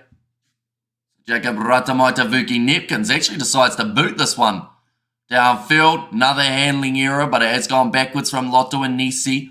Now Christian Leleofano looking for that next pass. That was extremely optimistic in the wet conditions. Wasn't taken cleanly, and it will now be the scrum again for the Highlanders. I think the second half we may start to see a little bit more of the conditions playing a factor in this matchup. Yeah, look for the offload. It was always going to be tricky, definitely with the support run of one of the other players there for the Highlanders. So far, we've seen 8 handling errors from Moana Pasifika. We've seen 7 handling errors from the Highlanders and 5 penalties conceded for both of these sides, which is roughly what you do expect to see in a game like this, definitely with the conditions that are being played in. La Fakatava did go to school in Tonga. In fact, he went to school in this region of the country, and also alongside that, he also was born in Tonga. Now it's going to be a cross kick attempted. Cam Miller gets it to bounce this time. And that is now going to be 40 metres out from their line. Razor Robinson, don't lie. You want Moana to win, so your Crusaders don't stay in 10th place, says Amana Black. Bit harsh, but maybe true. Now, line out throw here for Sam Molly. Still extremely wet conditions for these two sides. Going to be thrown in, slapped back. Moana Pasifika, they've put it into touch. And it's another chance here now for the Highlanders. Try to get the offload away. Henry Bell now getting the towel out to try and dry this ball so that he can throw it even remotely straight would be A great start for both of these hookers.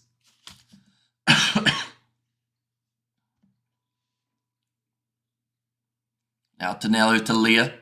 Showing him he's at outside centre for this game. We haven't seen a huge amount of him throughout this contest. We haven't actually seen that much of Jake T.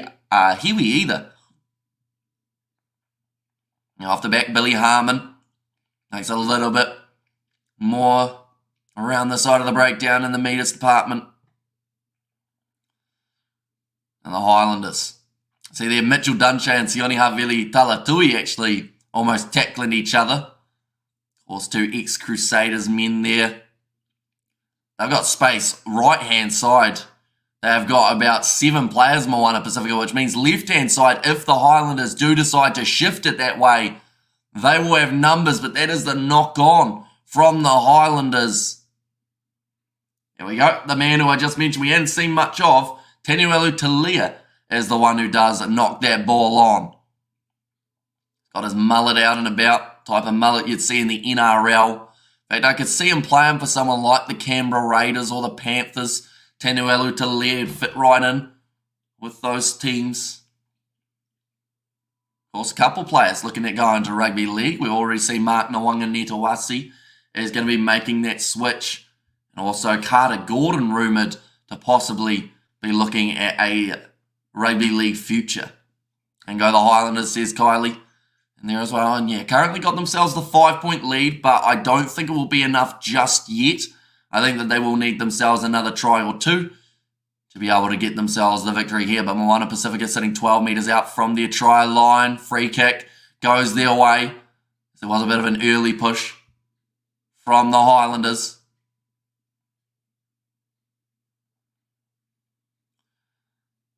Moana Pasifika, their scrum has actually looked like the stronger of the two sides throughout the first 50 minutes.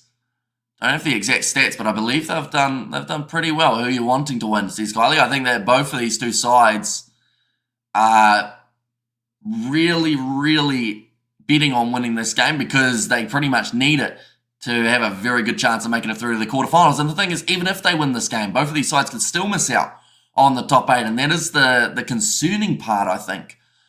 But it's also the competitive nature of this competition. Kawana Garden Bishop taking that one nice. He's almost eaten a knee for his troubles, but he's managed to claim it. Now Sean Withy goes off to the short side for the Highlanders. He's been underwhelming this season, says a Razor Robinson. Yeah, looks like, is that Connor Garden Bishop still down? Yeah, I mentioned how he took a knee to the head, and I wasn't sure of how much of a connection it was.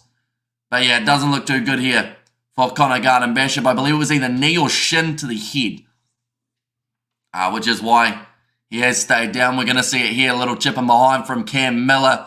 Then he slides through, and yeah, just connected to the head. Now, fortunately for Connor Garden Bishop, he actually ended up slipping the right way.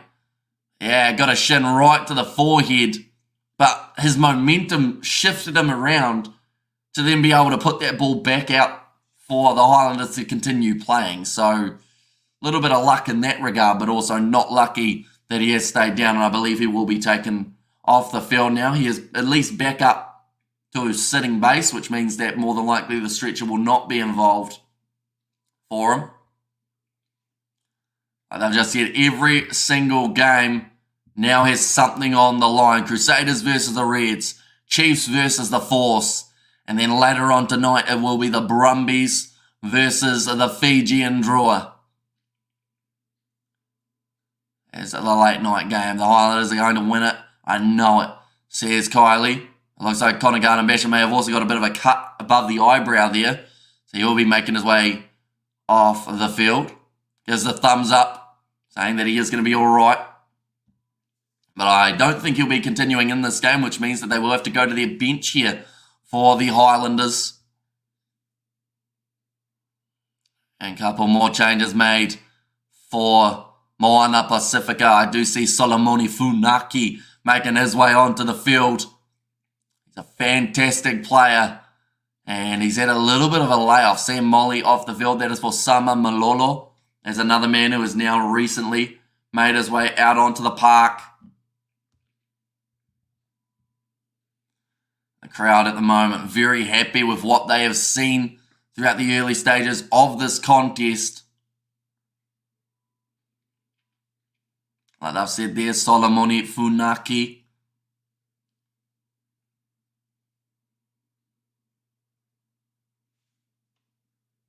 Just mentioned about Solomoni Funaki's father must not be well, but he's still here playing in this contest. I might have to play for them, says Kylie there. Maybe. One day you could be. The Highlanders side now running for nice attack and burst from Jake Tahiwi. But we also haven't seen too much of throughout this game. But Fakatava now going across to Billy Harmon. Well, where do they go? They go to the right. Well, the Highlanders here, it sounds like there's going to be a penalty advantage still in play for them. New penalty advantage. And they'll go back for another penalty. Now, they're probably getting close to the stage of maybe a yellow card if they're not careful. Sean Withy wants 3. Oh. Okay. Sean Withy wanted the 3 because it would have given them an 8-point lead. Strategic and smart. This is maybe a bit of a risk, but it could lead to the reward. They've gone for the corner. I don't even think they saw Sean Withy when he was pointing at the post. I think Cam Miller straight away got told to kick for the corner. Now it's thrown in. Can the Highlanders make the most of it, or was Withy correct in the choice of going for the 2?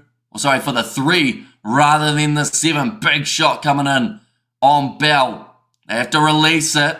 There was no clear release, and it's going to be another penalty advantage in favour of the Highlanders. Tamuthi Tavatava going around the side. Now here comes Sean Withy. Passes it across. Daniel Leonard-Brown. He could have been in for the try in his 123rd match. But they'll now go back for the penalty. Now this time they are once again kicking for the corner. Withy still wants 3. But they're not going to take it.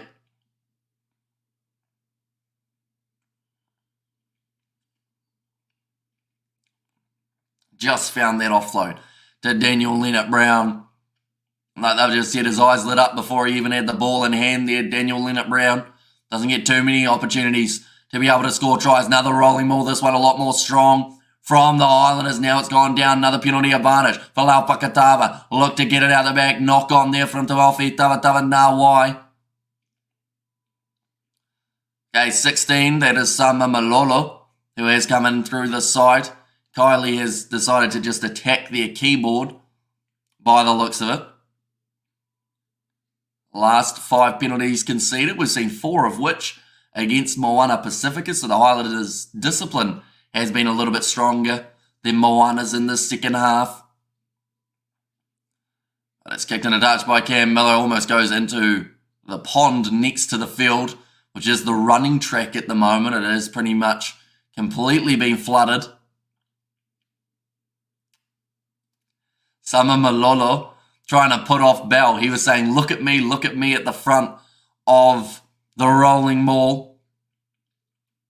Work from Moana Pasifika. They've actually managed to steal that ball. I believe that is Tom Savage who has gone through the middle. Would you want Tavatava Nawai running at you? No. I mean, just ask Jonathan Tamatine. The only thing is he probably doesn't remember Tavatava Nawai running at him because he got knocked out cold earlier on in the game. Now, Eritara Inari going back across to William Havili.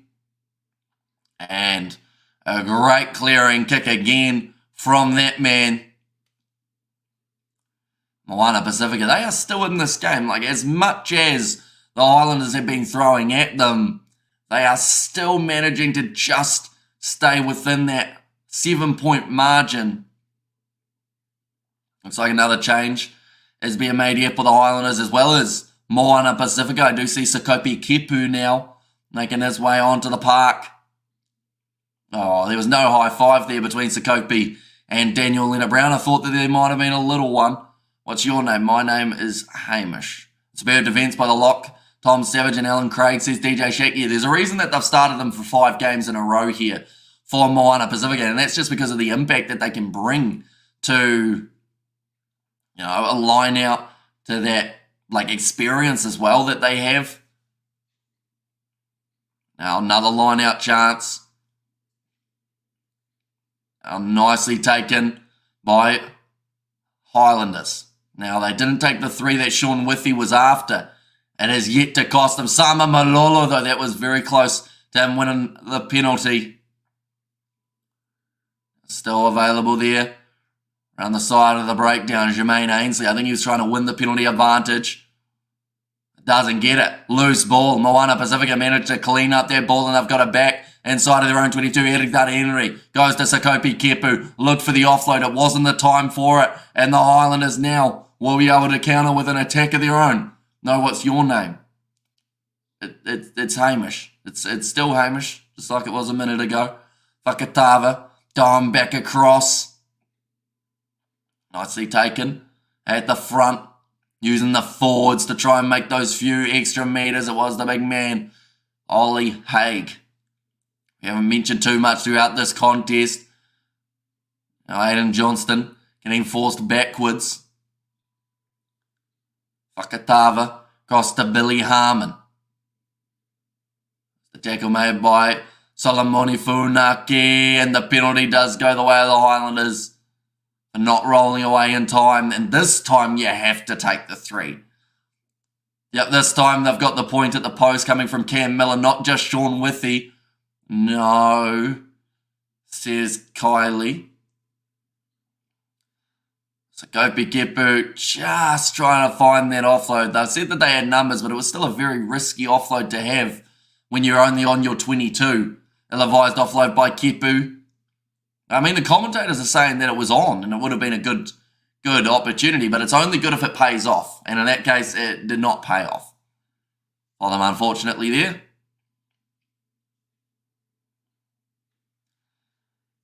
Cam Miller sitting 3 from 4 at the moment. And that kick is successful. Now we're going to make this score 25 points to 17 in this matchup. Oh, Julian Savia making his way from the field. So for now, it is still going to be TJ Perenara is the leading try scorer in all of Super Rugby Pacific. The risk reward wasn't worth it there. Yeah, I don't think so anyway. The problem was if it had paid off and they had gone the length of the field, perfect. But just, it was risky. And, I guess it's only cost them 3 points in the end, though, isn't it? When you look at the positives of it, yes, it's cost them points, and now they're outside of that 8-point window. But at the same time, I feel like it could have been worse if it had led to a try, if that makes sense. The Highlanders now 23 metres out from their line, so they will not. Oh, the ball was out. So Fakatava wrestled down, still manages to get a decent kick downfield. Christian Leleofano puts it high. William Havili chasing after this one. Has been able to claim it for Moana Pasifika as they now sit 25 metres out. There was a big diving tackle made by one of the Highlanders players around the side of the breakdown. There was the knock-on advantage in favour of the Highlanders. It's not even 5 p.m. and I've been drinking, says Daniel Cox. Sounds like you've been starting early in the day. Still a big night ahead, ladies and gents. Our last live stream will be finishing in 16 hours' time. When you say it like that, that's a long time, isn't it? Away from that last live stream. I don't know why, but the maths for me felt like it wasn't as long as that. But now that I've said that, now it's like, oh, that's a big day still ahead. Go Moana. Says him in there as well, but still 20 minutes remaining. I'm drinking bourbon. Says Daniel. Just showing there the $15 Super Rugby tickets. Can get yourself $15 tickets for the rest of the rest of the regular season. I should say, go the Highlanders, says Kylie.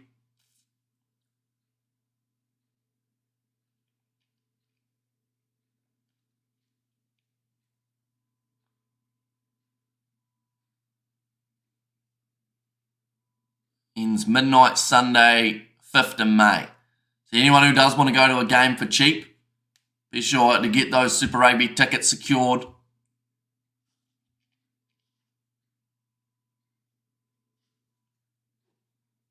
They're just talking about the Hurricanes Blues game. That would be a great game to get to for only $15. Go the Highlanders. Says Kylie there. Hello, says Kylie. Hello, you're still here. How are you? I had to make sure you're still here because the earlier one seemed like you smashed your head on your keyboard. It's gone down, front row, and that is another penalty going the way of the Highlanders now. Jermaine Ainsley making it difficult for the opposition front row. No, we all like that. And like that. There we go. Perfect. So the Highlanders, as expected, are favourites here with the way that this game sits. 25 points to 17 in their favour. One has once again gone into touch. Highlanders have definitely usurped control of the scrum. Ainsley in particular, massive there. Yeah, like earlier on, we did see, like it was mainly Moana Pasifika, wasn't it, at scrum time? Whereas now it seems like it's done the complete reversal and it's now, oh, that's not straight. Or was it? Apparently it is. Uncontested because Moana Pasifika said that they weren't going to be able to reach out and get it. And I need 112 Moana to win. Says him there. Now back across. Ball's put high by Cam Miller. Going to be contestable. Nicely taken. Mark from William Havili. I think it was Borgado who has made his way onto the field for Connor Garden Bishop, in fact. Now William Havili. Kicking it downfield again. They've just said just 2 penalties throughout the second half so far. This game's got a lot closer as it has got towards its conclusion. The next game that we are covering on the channel, ladies and gentlemen, it will be the one taking place at 4:30. And that is going to be the game between the Crusaders and the Reds. Be sure to check that one out. Yeah, less than an hour away from that contest taking place, where we get to see Lee Halfpenny playing number 15, where we get to see Sever Reese out on the left, David Havili at fly half. They're gone with a real reshuffle, this Crusaders side. Have to wonder whether or not will end up paying off for them or not. Also later on tonight, depending on the quarterfinals of the sevens, we may also have some of the Brumbies versus Fiji and draw game we would like to cover on the channel as well. We have got there Broaden on for Billy Harmon. Says DJ Shack. Because, yeah, they made that change earlier, didn't they, in terms of, I think it was an HIA for Billy Harmon, but he was able to pass it and make his way back out onto the field. Crowd loving being at this game, which is fantastic to see. But 16 minutes remaining. Highlanders ahead by 8. Moana Pasifika, of course, in front of a home crowd. They do want to try and pull back a victory here. Oh, knock on from Falau Fakatava off the back of the scrum. He apologises to his teammates. And that's now going to be a great chance for Moana Pasifika to now get themselves the possession once again. Disappointed for Fakatava. That's main part from Fakatava. Uncharacteristic error from him. Says DJ Shack. Looking at the live ladder, Highlanders would be in 7th. The draw would be in 14th. Or sorry, in 8th on 17 points. And Moana Pasifika would be in 9th on 14. They may not happen, I'm sorry to say, Ham. Says Daniel Cox. I assume that's like Moana Pasifika coming back into this match. Maybe.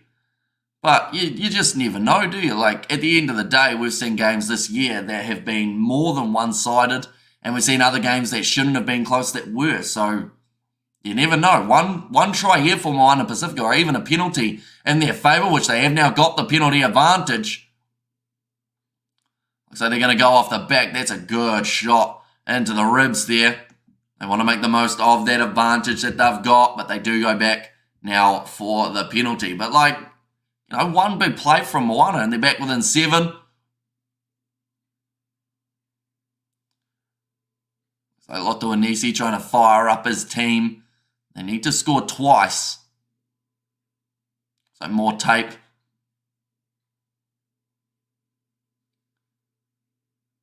going to be on the field now. Sione Havili Talatui also just getting a bit of a drink. Moana Pasifika at the moment. Like, this probably tells you about this game is the fact that Moana Pasifika are only considered as a $8.50 underdog, right? Which isn't actually terrible odds in terms of a team that are currently down by 8. We're going to have a great opportunity now, though, for a line out. Kopikipu. Oh, nicely taken. Oh, tell you what, Ben, you can't just call not straight for one team. And brilliant touch finder from William Havili. He's had a superb game, close to Moana Pasifika's best. Yeah, he's a fantastic player. Whether that's him starting a game at 10 or whether he's at 15, like, he's definitely one of those guys that I would still have on the team no matter what. And I felt like when he lost that 10 spot to Christian Lealiafano, it just didn't really make sense to me because they seemed to lose a lot of their attacking options after that.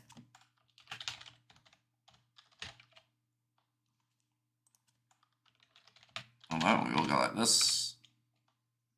And like that. There we go. The crowd's still loving the atmosphere at the moment.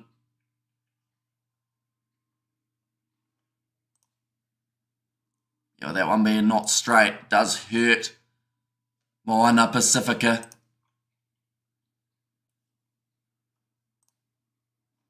Just yelling about the defense by the sounds of it on the commentary. It's going to be nice work in the breakdown from Moana Pasifika. Almost able to get that turnover. A lot of pressure on Falau Fakatava.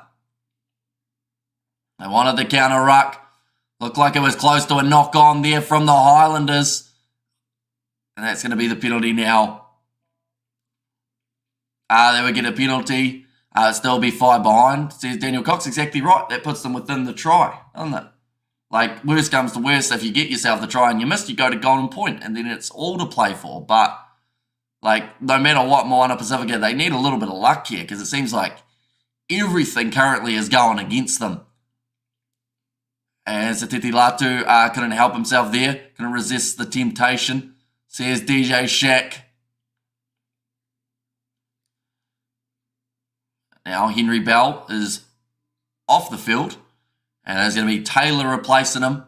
And also Sam Gilbert making his way onto the park. I believe that will be for Jake Tahiwi. 11 minutes left now, though. Sam Gilbert on for Jake Tahiwi, exactly right.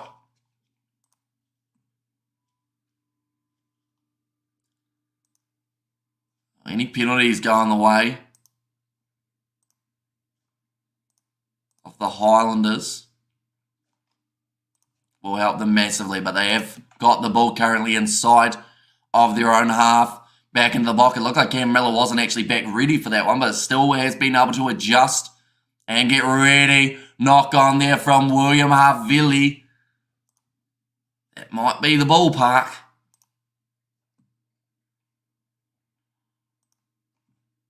Like I just said, just the scoreboard pressure. Now they're going to be in a pretty brutal position. He dropped a cold Havili. Says DJ Shack. It's gone through the hands just after we praised him. Even when he was trying to throw it away out of frustration, he dropped it again. Tanu Munga not looking happy. Here comes James Scott. I'm curious to know if his nickname is still the same as it was back when we were playing cricket against him. But I don't know if it is. I won't tell you what it was. And James Scott on for Falau Fakatava. Says DJ Shack. Now 10 minutes remaining. Done well for Falau Fakatava.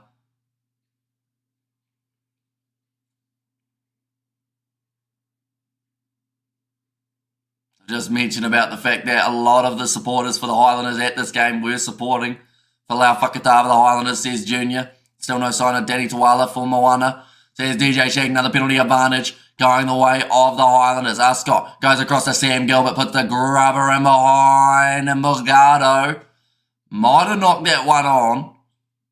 Yeah, it was the knock on from the Highlanders. So they will go back for the original penalty. Now, this is the perfect opportunity for them to add another 3, which then means that the Highlanders would have a 2-try advantage over Moana Pasifika. And come on, Moana. See, here's amazing product. What do they decide here? I think they're going to go for the kicking tee. Once again, take the 3 scoreboard. Pressure is king. See, here's a DJ Shack. Yeah, the next game that we have got, ladies and gents, is starting in 45 minutes time. And it is going to be the contest taking place between the Reds and the Crusaders. We are going to be covering the first about 50 or 60 minutes of that game before jumping into the 7s for the rest of that session. And then also later on tonight, we've got games taking place in the Challenge Cup, the Champions Cup, and all sorts going to be taking place. Cam Miller lining up this one, has got himself another one that will make the score now 28 points to 17 in favour of the Highlanders. One more, I'm about to sneeze.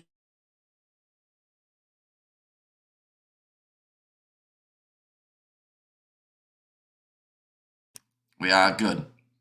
I predict how many playoff games will the Highlanders make it only into quarterfinals or semi-finals or make the final. I think that if they make it to the quarters, that will be as far as they go. There you go, bit of a brutal prediction, but I think it might be accurate. Here's the Highlanders, says Jimmy Cooper. Cameron Miller has just grown more and more in confidence as this game has developed. Time running out for Moana, says DJ Shack. I'm going to be put into the pocket. James Ascot fires it back to Timothy Tavatanawai. Doesn't often go for a kick, but he's got a decent amount of it. And another drop ball. This time Christian Leleofano dropping it on the halfway line. And this is pretty much just giving the Highlanders perfect opportunities to be able to counter-attack and extend their lead. 7 minutes remaining. Moana have had 14 handling errors. That number has increased drastically in the second half compared to the first. Still about 9 handling errors for the Highlanders as well. Just those simple ones at the moment for them. It's almost game, set, and match. Here's DJ Shack here. That type of drop ball can really hurt you as a side. Up to now 6.5 minutes remaining in this matchup for Moana Pasifika. Their goal will be to get within the 7 points for the sake of getting a bonus point from this contest minimum. But they need 2 converted tries to be able to get them there. For the win, that is.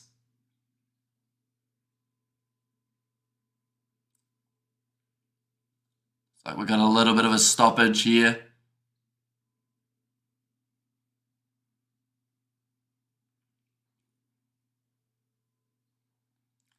Talking about the Tongan hospitality and the enthusiasm shown throughout this game. And of course, the royal family watching on for this matchup too.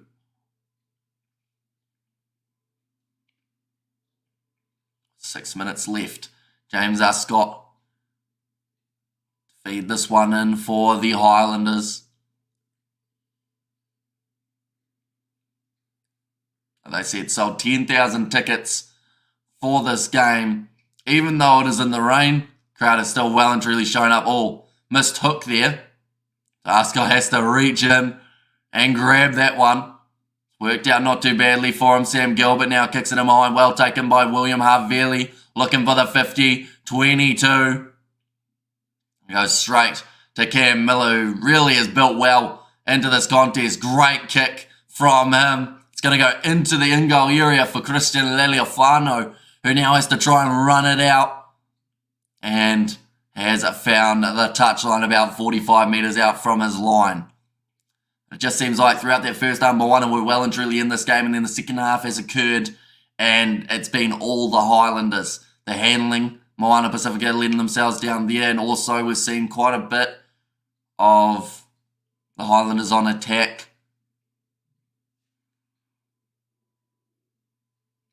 And winning themselves the penalties. Now looking to roll forward here for the Highlanders. Taylor breaking off the back. A relief win for the Highlanders. Yeah, they mentioned about it before the game. With them winning this game, it increased their chances of making it to the quarterfinals by about 30%. That's going to be dropped by Miller. It's gone backwards. Now, a couple metres out from their own line here for Moana Pasifika. Once again, Havili does have to look to kick this one down the middle of the field, and it just seems like this kicking back and forth is only going to benefit the Highlanders, as Moana Pasifika are the side who are chasing it at the moment. If the Highlanders make the quarterfinals in the semi-final, predict who will be their opponent favourites.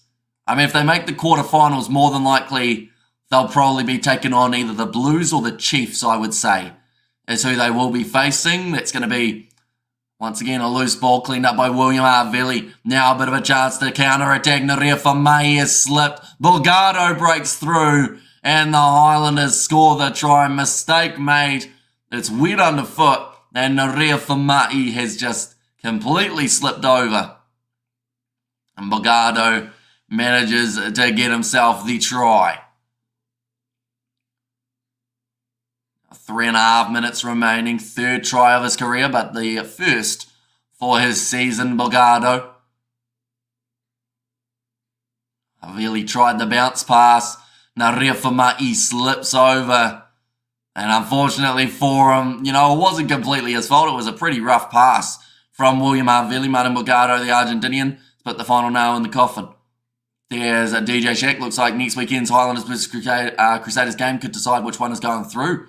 So here's Jason. Oh, there was a knock on, in fact, from the Highlanders. So that is going to be no try. Try disallowed.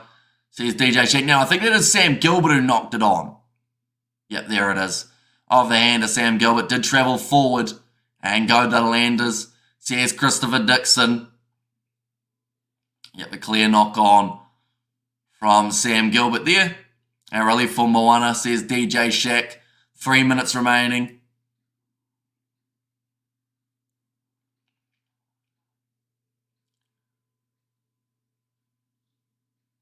Just outside of their 22 at the moment as well here, Moana Pasifika. So still a long way to go in terms of being able to get themselves some sort of points. They need a try to get them within the 7. That's a big push. Both front rows have gone up, so there will be another reset, so they will use up more time. The Highlanders won't mind that one bit. More extra time that they can use up at the scrum, the better for them. In fact, they can just try and absolutely push this one here, the Highlanders, and if they give away the penalty, it'd be unfortunate, but it would use up another minute or so of the clock.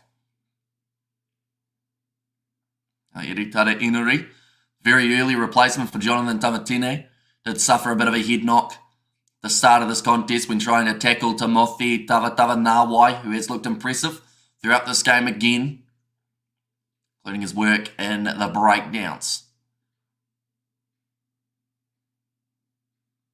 Now, 90 seconds remaining. Eritara Inuri feeds the ball in. Is that Crusaders game being played at Orange Theory Stadium? It is, yes. Or if you're talking Highlanders Crusaders, that's in Dunedin. But Crusaders versus Reds, that is just around the corner, is taking place at Orange Theory. I have the Highlanders look like they have improved from the first game. Well, they've at least scored more than one try, which is a massive bonus. I think that, it's hard to judge them because of how wet the conditions were. It makes it very tricky to know how they would have gone in a dry game. But I think that they have made good improvements from that last contest. Now back across, 50 seconds remaining. Now pass on the outside, going over the top. Just realised Crusaders have a different logo now. I thought I was having a Mandela effect moment. I want to go Moana. Yeah, the Crusaders switching their logo. I think that they switched it about 3 years ago or 4 years ago, somewhere around there for this Crusaders side. Or may have only been about two and a bit. It's going to be the penalty, though, to the Highlanders. 30 seconds remaining. That will summarise the end of this game, once the Highlanders do have their last attack, unless they want to take on the 3, them scoring a try doesn't really do anything for them here, other than increase that points differential. They just came from a Vancouver Canucks winning first round against the Nashville Predators. Right, what do they decide here, the Highlanders? Looks like they're going to kick it for the corner again. They want to increase their points differential. Orange there is now Apollo. It certainly is, yeah. I feel like it's like the Bunnings NBC compared to what was the Mitre 10 Cup. It always takes a bit for the adjustment, so you kind of call it the old one until, you know, people get a little bit more acquainted with them, seeing as now it's Apollo Projects Stadium. There goes the season, GG Highlanders. See the beta of everything. Now about to throw this one in, Henry Bell, or in fact, no, sorry, his replacement, Taylor. Now, looking to build a few more phases. Oh, sorry, Amish, I think you're very confused. It's the hockey talk again. I knew it was hockey, I just didn't know who the teams were, really. They're looking for this ball. Ascot trying to bring it out. He's been told to use it, and they've kept it in there, Moana. He's allowed to do what he was doing to the ball, so that will be the end of the game. And it is a 28 points to 17. Good to hear, no point. If they make the playoffs playing like amateurs, still a slight hope of them putting up a fight. If nothing else, says Jason. But yeah, next week they have got the Crusaders, which will be an exciting contest, ladies and gentlemen. Our next game is going to be kicking off in only around 30 minutes' time. And that is going to be the contest taking place between the Crusaders and the Reds, followed by some games of 7s, and then followed by, I believe, more games of 7s, and the Challenge Cup is the next thing that will be on the cards. But nonetheless, I do thank you all very much for tuning in. If you did enjoy, be sure to leave a like and subscribe to the channel, and I will see you all for the next one.